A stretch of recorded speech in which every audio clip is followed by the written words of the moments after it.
천사사관학교 67번째 강의를 시작하겠습니다. 이 강의는 미카엘과 그의 사자들 교회 69번째 설교를 기준으로 한 것입니다. 요한복음 14장 4절로 7절까지 보겠습니다. 내가 가는 곳에 그 길을 너희가 알리라. 도마가 가로되 주여 어디로 가시는지 우리가 알지 못하거늘 그 길을 어찌 알겠사옵나이까. 예수께서 가라사대 내가 곧 길이요 진리요 생명이니 나로 말미암지 않고는 아버지께로 올 자가 없느니라. 너희가 나를 알았다면 내 아버지도 알았으리로다. 이제부터 너희가 그를 알았고 또 보았느니라.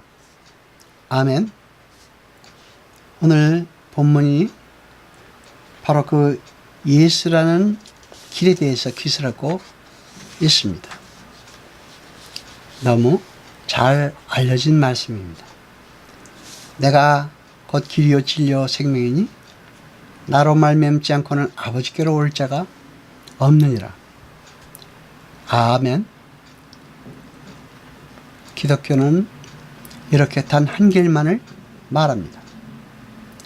예수라는 길 외에는 절대로 하나님께로 갈 수 있는 길이 없습니다. 사도행전 4장 12절을 봅니다. 다른 이로서는 구원을 얻을 수 없나니 천하 인간의 구원을 얻을 만한 다른 이름을 우리에게 주신 일이 없음이니라 하였더라. 아멘. 여러분, 기독교의 목적지는 어디입니까?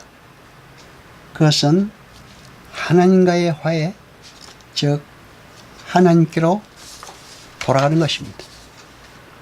결코 인간의 욕심이나 인간의 소원을 충족시키는 것을 목적으로 하지 않습니다. 기독교는 하나님을 떠나 사망의 징수로 고통하고 있는 인간들이 하나님께로 돌아가 다시 하나님이 주시는 풍성한 복을 누리는 것을 그 목적으로 하고 있습니다. 그런데 하나님께로 돌아갈 수 있는 유일한 길이 바로 예수 그리스도입니다. 진리로 통하는 길이 여럿 있고 우리는 그 중에 하나를 선택할 수 있는 것입니까? 아닙니다. 그래서 기독교에서는 예수 이외에 참선이나 고행, 수도, 종교행위, 보시, 선언행동 그 외에 다른 길들을 전부 거부하는 것입니다. 그 어떤 인간의 노력이나 수고나 업적이나 공로도 하나님께 이르는 길이 될 수 없습니다. 그래서 예수만을 만할 뿐입니다. 진리는 하나뿐입니다. 진리가 여러 개면 그것은 벌써 진리가 아닙니다. 진리는 단 하나이며 절대적인 것입니다. 오늘 본문은 그 진리가 예수라고 명백히 밝히고 있습니다. 그래서 우리는 절대적인 길, 절대적인 진리, 그 길과 진리에 주어지는 생명은 단 하나 예수라고 말할 수밖에 없는 것입니다. 예수 하나만이 진리입니다. 그런데 인간도 가치가 있는 존재이고 인간도 얼마든지 자신의 힘으로 행복에 도달할 수 있는 능력이 있다고 하는 것은 인본주의에 빠진 죄인들의 속성 때문에 그렇습니다. 자신들도 스스로의 힘으로 신이 될 수 있다고 보이는 인본주의자들이 힘없이 십자가에 죽어버린 예수의 죽음을 구원의 길로 받아들일 수 없는 것입니다. 자존심이 상하기 때문입니다. 모든 길은 로마로 통한다고 말하면서 왜 진리로 가는 길이 하나뿐이냐고 항의하는 이들은 하나님이라는 거대한 산을 길도 보는 채 마구 올라가겠다는 사람입니다. 그럴 수 없습니다. 그런 의미에서 종교다원주의자들의 주장은 일고의 가치도 없는 얼토당통한 주장할 뿐입니다. 그들은 산 정상이라는 목적지를 헷갈리고 있는 것입니다. 더군다나 성경이 말하는 하나님께 이르는 길은 사람이 자신의 힘으로 알 수도 없고 택할 수도 없습니다. 그렇게 죄인들이 하나님에 이르는 길은 하나님이 준비하신 예수라는 길뿐입니다. 그것이 바로 나약하고 불가능한 인간의 한계입니다. 길이신 예수께서 내려와서 십자가에서 죽음으로 말미암아 하나님께서 당신의 백성들을 당신께로 인도하시기 전에는 누구도 길을 쫓아 하나님께로 갈 능력이 없다는 것입니다. 요한복음 14장 5절로 6절까지 보겠습니다. 도마가 가로되 주여 어디로 가시는지 우리가 알지 못하거늘 그 길을 옳지 알겠사옵나이까.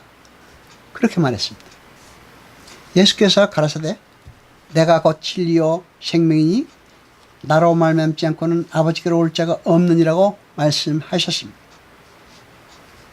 금방 주님께서 너희가 길을 알고 있다라고 자신이 기임을 말씀하시는데도 도마가 묻습니다. 우리가 그 길을 어떻게 압니까? 그때 내가 곧 길이다라고 말씀하시는 것입니다. 그렇게 죄인들은 길이 옆에 있어도 알아보지도 못할 뿐만 아니라 그 길을 쫓아 하나님께로 갈 능력도 없는 것입니다. 그렇게 우리는 길이신 예수의 찾아오심에 의해 구원받은 사람들입니다. 여러분, 그리고 우리는 그 길 안에 들어가 있습니다. 그러니까 우리 성도들은 이미 타락할 수가 없고 포기될 수 없는 예수라는 길 안에 들어가 있는 것이고 각자의 인생 속에서 그 길을 걸어가고 있는 것입니다. 하나님께서 길을 내시고 그 길로 당신의 백성들을 인도하신 것입니다. 하나님은 당신의 능력과 은혜로 당신의 백성들을 건져내시지만 그들을 구름에 태워 가나안으로 데려가시는 것이 아니라 광야 길을 스스로 발로 걷기 위해서 가나안으로 이끌어 가십니다. 왜 광야가 필요합니까? 성도들의 성숙을 위해서 필요한 것입니다. 율법이 결국 무엇을 가리킵니까? 예수 그리스도입니다. 성경은 무엇을 가리킵니까? 역시 예수를 상징합니다. 지성서 안에 법궤 역시 마찬가지입니다. 그러니까 광야에서 이스라엘에게 주어지고 이스라엘이 겪는 모든 것이 바로 예수 그리스도였습니다. 그러한 자기 부인을 구약의 1세대의 죽음, 즉 옛사람의 죽음으로 묘사하고 있습니다. 그렇게 예수라는 길은 그리 눅눅한 길이 아닙니다. 그래서 성경이 하나님께 이르는 길을 가르쳐 좁고 협착한 길이라 부른 것입니다. 마가복음 8장 34절을 봅니다. 우리와 제자들을 불러 이르시되 아무든지 나를 따라오려거든 자기를 부인하고 자기 십자가를 지고 나를 쫓을 것이니라. 아멘. 넓은 길은 성경 어디에도 약속된 적이 없습니다.